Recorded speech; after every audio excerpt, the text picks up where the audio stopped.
Dynamic entry. I'm wearing a hat this week because you shouldn't trust strangers on the internet, kids. But you know what you can trust? That anytime I got out of school on the weekends or after school, even sometimes before if I got up early enough, I was watching cartoons all the time. Maybe it was WB, maybe it was Fox. But today, we're going to be listing out our top 10 of those glorious, wonderful cartoons. But don't worry, everything has been debated off cast. We've talked about it and ran the numbers. What we have for you is a definitive list, and we're going to show it to you. Now, of course, we also won't be doing any of those big franchise shows. You're not going to see Dragon Ball Z or anything that appeared on multiple networks like that as we normally do these lists. So let's go ahead and take it away. All right, so starting off this list, coming in at number 10 is going to be Life with Louie. That's right, the show all about Louie Anderson and his life growing up. If you're wondering who the hell Louie Anderson is, he's a comedian back in the 90s or so. He's real big. I wasn't familiar with his comedy per se, but I was familiar with his show. It's basically like I just said, he's just living his life. He lives in Wisconsin in the show, and he's voicing the character, and Louie Anderson had a very funny voice at the time. He's very like, I can't do it, okay? It's just funny to hear a kid talk like Louie Anderson, and that was the whole appeal for me, mainly. Also, he was kind of fat, so in the show growing up, he's fat. And obviously I'm kind of the same way. So watching it, I remember one episode distinctly was him going to like a pool party and like doing a big cannonball and him being kind of self-conscious about swimming, I think. And I relate to that on a deep level because when you're bigger, it's kind of hard to take your shirt off at swimming parties. Louie Anderson, great comedian. Liked his little like Todd McFarlane style snippets. That was a big thing back then with cartoons. Is it would open up and they'd be like, you know, sometimes when you go swimming, you don't expect to get a rash on your leg, and then you get real embarrassed about it. I remember this one time I got embarrassed, and this is what happened. And then it would go into the cartoon. They did a lot of that. I thought that was cool. Louie Anderson was in Coming to America, and that is the last thing I know about Life with Louie or Louie Anderson. Good show, though.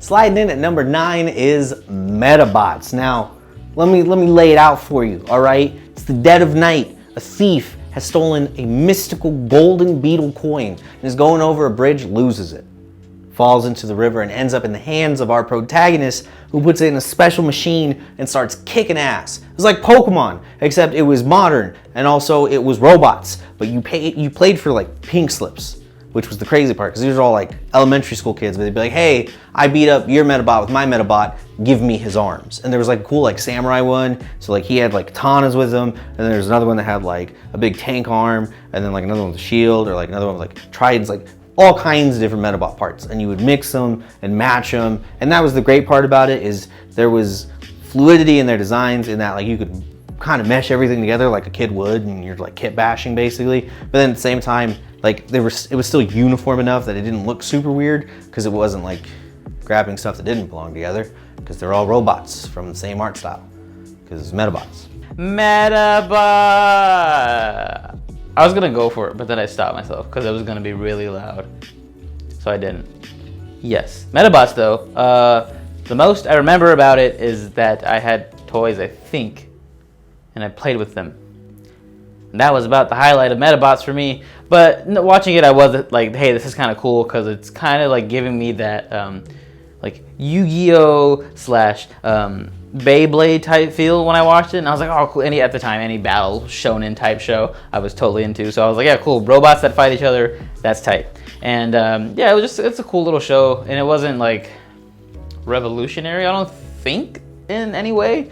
But it was enjoyable for what it was at the time, and whenever it was on, I'd watch it. So that's the whole thing of this list, is just shows we'd watch after school, and I remember watching it. So that's Metabots. All right, so coming in at number 8 on this list, it's going to be Digimon. I think most of the Digimon aired on Fox type whatever after school, but I mainly remember watching Digimon Frontier. That's the one where they become the thing. 4th season? Yeah. That's the one I remember. I remember distinctly Digimon Frontier, where they actually become the Digimon, and I watched this before school. This was not an after-school show for me. This was me getting ready for school, and that'd be done pretty much, and I'd just be sitting there watching it like, oh, it's pretty cool. So I know it gets a lot of hate for being like the less cool Digimon, but for me, I was more into them becoming Digimon. I wasn't really into them battling other Digimon. Pokemon had that unlocked for me, okay? So watching Digimon, I was like, this is cool, but it's not Pokemon. So when they turned into them, I was like, this is cool. But as far as like regular Digimon goes, like I guess that did come on somewhat after school sometimes. And like I said, if I caught it, but I wasn't like super duper into it because I was more into Pokemon at the time. So Digimon was cool, deserves to be on this list. And yeah, Frontier's better.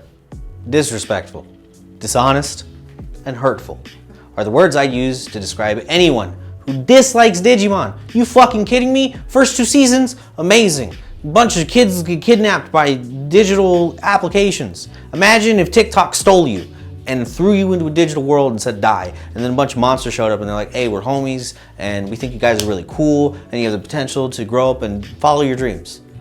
Let's go make your dreams happen. That's Digimon, and it's a story about friendship, and I love it. All right, Digimon season 1 and 2. One of my favorite Digimon comes out in season 2. It's Paildramon. He's got Desperado blasters. They're side hit blasters. They're very cool. Digimon Tamers is season 3. That's when they have the cards. That one has a lot of cool ones. Rapidmon is one of my favorites from that. Gallantmon's really cool. Justicmon's really cool. Beelzebub's really cool. Sorry, I rambled there a little bit. And here's another one that I could ramble about too, because man, I really love these ones. This one we actually bundled a bunch of shows together, both Marvel and DC. Taboo, I know. But this is comic shows. Static Shock, The Adventures of Superman, fucking X-Men, 92, like the good one. Spider-Man was fucking incredible. Iron Man wasn't that good, but you know. The Batman, the animated series, Batman Beyond. Not counting Justice League, because that was Cartoon Network, you know. That wasn't really like after school, that was like evening time, so it wouldn't fit in this list. But those shows were super ahead of their time, and they laid the groundwork for most of the animated films that came to follow over the past 2 decades of making these things. It's crazy how the influence and how far it's gone. So yeah, it's earned a spot on this list. All of them. Comic shows, yes, Chris mentioned it. There's way too many for us to include on this list. If we did all of them, we'd probably just take up the entire top 10 with just comic shows. So I'm only going to talk about the main ones that I remember watching kind of after school, which was Batman the Animated Series and Superman the Animated Series. And what's important about this is where you learn as a kid what side of justice you're on. You could be Batman, who just handles the vigilantes, dark, no powers, straight hands, or you could be really like goody two shoes and really into like doing the right thing all the time. Superman. I picked this side. I want Batman. That's the main thing that I took away from this as growing up as a kid, was that I really liked Batman. I did not like Superman. All he ever did was get punched into a wall for like 2 minutes and be like, oh, this is tough. And then he would just overpower them and win. And Batman, on the other hand, he was like solving crimes, being a detective, and getting some, you know what I'm saying? Catwoman. Batman was tight. Superman, not tight. Other comic shows, Spider-Man the Animated Series, probably the best Spider-Man we've gotten in like any media so far. I know the movies are good, but I really appreciate this Spider-Man the most. Theme song rocked. X-Men, theme song rocked. Always reminds me of the video on YouTube. Yeah, it's the Juggernaut, bitch! If you know, you know. If you don't know, I'm sorry. So that's my spiel about comic shows. They deserve a spot in this list, so much so that they took all of it together and became this number 7? Yeah. 7. Número 6 es Mucha Lucha. See, we couldn't have done a list without Mucha Lucha. Come on now. Mucha Lucha was the best show. Just kidding. Obviously, it's not the best show, but it's number 6. But anyway, Mucha Lucha was a fantastic little show that would come on after school, and this would be my main bread and butter after school. I'd like, I need to watch Mucha Lucha because that shit's sick. Because, first of all, Chris and I are of Hispanic descent, so we like the representation there. Secondly, wrestling / luchadors were tight growing up. Everybody was into wrestling basically. And number 3, there's no number 3, but this was a really good show. And okay, listen, it wasn't a good show per se, but it was very enjoyable, and it was probably the first of its kind like this that kind of dealt with like our people in wrestling. And that's probably a cheat code, I would feel like, for most brown kids growing up. Everybody was into wrestling, luchadors, and they were like, hey, let's just put it in front of everybody and they'll watch it. We'll get the Hispanic demographic. And they did. They got me, all right? I loved it. It was a little cringy, but I too really, really liked Mucha Lucha for what it was worth, because I mean, that was, you know, early 90s was the Attitude Era of WWF before it became WWE, but then that happened during all of that too. It was all crazy. So I had like real life wrestling, and then after school I would have Mucha Lucha, which was, you know, crazy because there wasn't anything like that. Like Nate said, as a Hispanic kid, like I didn't, you know, now there's way more representation in this type of media, but back then there just wasn't. And a lot of times in Mucha Lucha they were just straight up speaking Spanish, and I got like a free lesson out of that. So yeah, just. I don't know. I like the idea of like being a cool wrestler and like having your own signature move and like the whole like My Hero Academia feel of it too. Very cool. Just it's like we didn't need the Flea. Coming in at number 5 is a very, very, very, very, very important show that even made a comeback recently and got a whole new season. It's Animaniacs. Quintessential, cornerstone. These wacky kids would make all kinds of trouble at the WB lot. And I don't remember a time growing up where I didn't see the Animaniacs. And it's so crazy because it's like, they always say cartoons stick with you, but then with Animaniacs, like as a kid, I thought like all the antics were funny. And then as an adult, I've gone back to see some of the clips on YouTube and I'm like, oh my God, they were making a joke about President Nixon. Like I had no idea. So we're deep cuts. So I really appreciate it for that. It deserves to be on the list because it is so important. And don't fingerprints. Animaniacs, they're wacky, they're loony, they're all together. Is that wrong? I think that's the Looney Tunes theme song. I don't remember. Anyway, Animaniacs was cool. Enjoyed them. It's one of those shows where it's like, I remember them more for being the mascot of the block of TV than I do the show. But I do remember Good Feathers, which is fucking hilarious because it was the pigeons who were just the good fellas. They were great. And then I know Peaking the Brain, I think with its own show at one point, but I remember watching it mainly on Animaniacs. So Peaking the Brain was great. So yeah, all around, the show was great. Enjoy the characters. Wacko's Last Wish, or First Wish? Wacko's Wish. It's just called Wish. Wacko's Wish.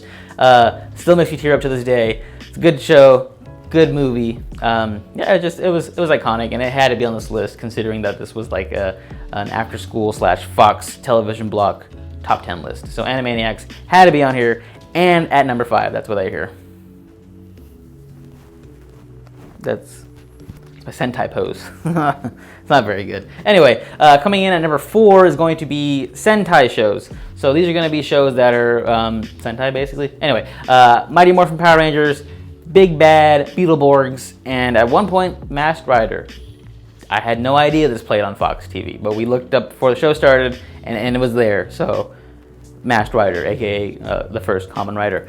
So yes, so this is going to be number 4 because it's just so iconic, and every kid grew up dressed as a Power Ranger. I for like the first 10 years of my life, I dressed up as a Power Ranger, and then the Big Bad Beetleborgs came, and I was like, what is this show? This is fucking great. It's comics and also Sentai.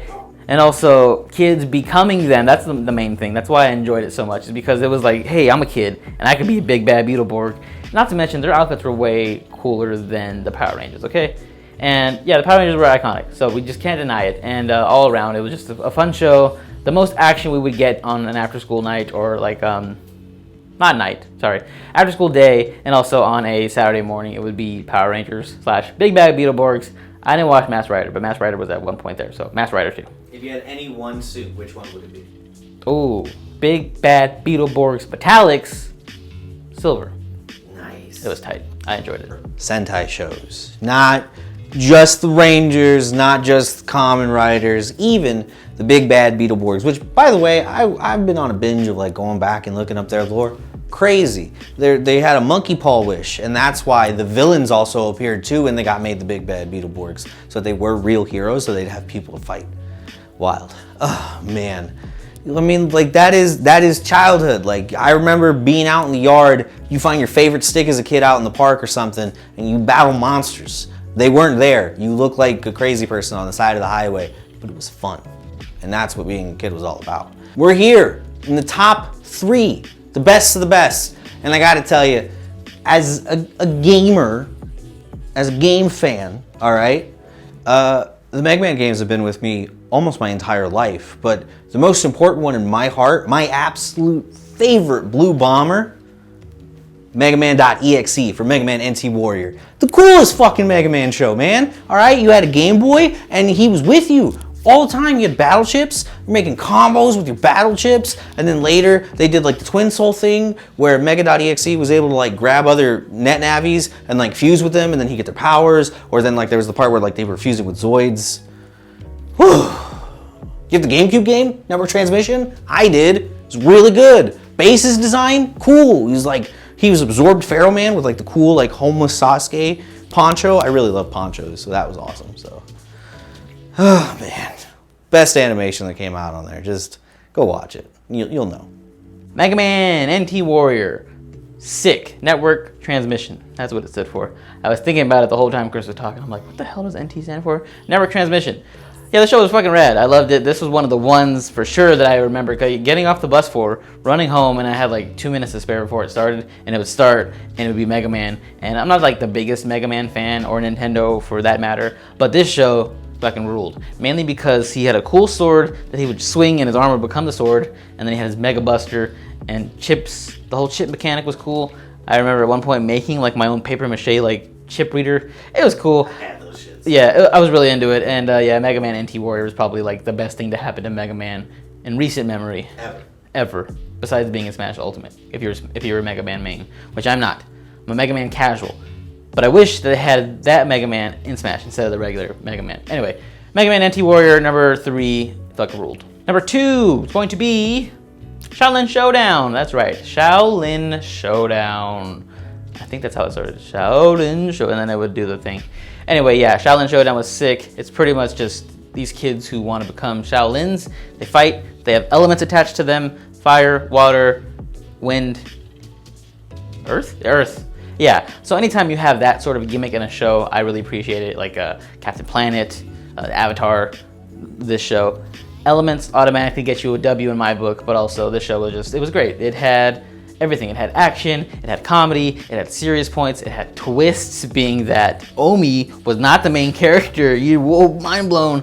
That was probably cool. And then it had these cool objects that they would use that would give them cool abilities and powers. And me and my friends would always talk about, oh, what would you want if you could have a Shengon Wu, and you pick always like the Mantis flip coin, or like a third arm, or the third arm sash type thing. But yeah, I really enjoyed Shaolin Showdown. Me and my friends probably liked it more than a lot of people did. It did get brought back at one point, and it was weird because the animation changed, so it wasn't the classic that I was used to. But it was still cool. In the number 2 spot, we got Kimiko, Raimundo, Clay, and Omi's bitch ass for Shaolin Showdown. That's right, he was a goody two-shoes, and he brought down the whole vibe. But that's okay, we're still kicking ass in the second slot here because what a cool fucking show, man. Same thing with the Shengon Woos. I always thought about it. I decided on the Sword of the Storm because it was a sword that made you fly, but also fly because you could fly. You know what I mean? It was very cool. But they had a ton of different objects that were really cool like that. The fights were all really good. I like that, you know, you would have one idea of how the story would go, and it would always misdirect you. Like Clay's whole first Shengon Wu battle is about that with the birds, and he's like getting seeds. It was really weird because he was like real Texan, but he was a Shaolin guy, and he had earth powers. And then they got elemental powers after a while. Like Omi got an orb, then he could like freeze it and make like ice, and then Raimundo just got faster as he flew. It's very strange power scaling. He becomes the leader at the end. Pretty cool, honestly. Good show, good memories. Not much bad to say about it. Oh, Jack Spicer's an interesting and compelling character, and he deserves more love. That's it. All right, so we have a few honorable mentions that we did not mention before we wrap it up here. We had a few of them. We had Mystic Knights of Tirnanog. Hell yeah! It could have went in the Sentai category, actually. It was just Sentai, but for England, they became knights. That was tight. Number 2 honorable mention. Goosebumps. Okay, we didn't put Goosebumps on here because Chris said he didn't watch it very much growing up. He had the VHSs. He didn't watch it on TV. So he felt like he couldn't properly agree with the list. I get it. Goosebumps, I was too scared to watch as a kid. I never watched it growing up, but watched it when it's on Netflix around Halloween time. It's enjoyable. I enjoy it. And the final honorable mention, no one's gonna know what this fucking show is. I'm the only one. Me and a select few. It's called Sea Bear and Jamal. It had Jamal. Sea Bear and Jamal. It had a great opening theme song. Tone Loc voiced the bear. If you know Tone Loc, he sang that song Wild Thing. Not the original, but like the rap version. Yeah, it was a great show for me. I had it on VHS as well, and I just watched it like all the time, and I loved it, okay? So, yes, those are honorable mentions. Hey, Jackie. Oh, you scared me. Hello. In our number 1 spot is Jackie Chan Adventures. Are you surprised? You shouldn't be. You kidding me? Jackie Chan Adventures, coolest fucking kids cartoon that ever came out. Because it was Jackie Chan. Not really, because he didn't like voice it, but he was always at the end and he'd like answer questions. That's where I found out about his really like tragic backstory. It's all crazy. You should look into that just as an aside. But as far as the show is concerned, we're talking about El Toro Fuerte. I don't take my mask off, baby. He never removes his mask. The talismans of the 12 zodiac signs, those were also really cool. Would you pick one? I always wondered. I think I'd pick combustion. I know it's kind of basic to pick the dragon one, but also you punch people and then they explode in flames and they're not there anymore. Or maybe you wanted animation and you wanted like your car to be like Herbie Fully Loaded, if you're into that sort of thing. Past that, it just went on forever and they always found new stuff to get into, but it never felt stale. It was a really entertaining show with a lot of action and a surprising amount of depth for being possibly one of the bigger long shots. It's not like Jackie Chan was an established cartoon genre, no comics or anything. Everything was all made for the show. And it came out really good, honestly. So, yeah, number 1. Man, number 1 is Jackie Chan. Like, come on. This is such a risk for the time for WB. It's like, yeah, we're gonna take a show about Jackie Chan, the martial artist, movie star, and just make a TV show about him. And you're like, is it that interesting? And you're like, not really. But when we add in these other elements, like these talismans and a bunch of cool side characters, Chris mentioned we got El Toro Fuerte, we got Toru, we got Uncle. One more thing, come on, classic lines. And yeah, it just made it for like this wonderful show that you did not expect to love as much growing up. And it's one of those ones where it's like, it's not the coolest because you're like, it's not gonna be cool because it doesn't have like super powers and all this stuff. And then you see that as Jackie Chan just being Jackie Chan and he's awesome and he fights with like objects around him and you're like, oh, okay, this is kind of cool. And Jade, she was kind of annoying. She became Super Jade at one point. I wasn't a big fan of that. I didn't like the Mighty Moose Super Jade thing. I did like when they thought she was the Buddha. Yeah. That was fun. But yeah, altogether, Jackie Chan was just, it's an accomplishment. It had 95 episodes, and it's just like, wow, what a run you had there, Jackie. And yeah, I love the little end segments Chris was talking about, where he's like, hey, Jackie, and they ask him a question, and he's always doing something random, and he gets scared every time, which is why we did that opening. Jackie Chan's a great man. Well, as far as we know. Jackie Chan's a great man. He was at the time one of the coolest and best martial artists. I know purists and old heads would be like, hey, no, it's Bruce Lee. But for us growing up, it was Jackie Chan. He was the most entertaining and the coolest at the time. And yeah, just Jackie Chan Adventures was just an accomplishment altogether, all around, which is why it's number 1 on our list of shows that Chris and I enjoyed watching after school / before school. All right, so that's going to be our video for the week, guys. Our hot pot. It was the top 10 shows that we enjoyed watching after / before school.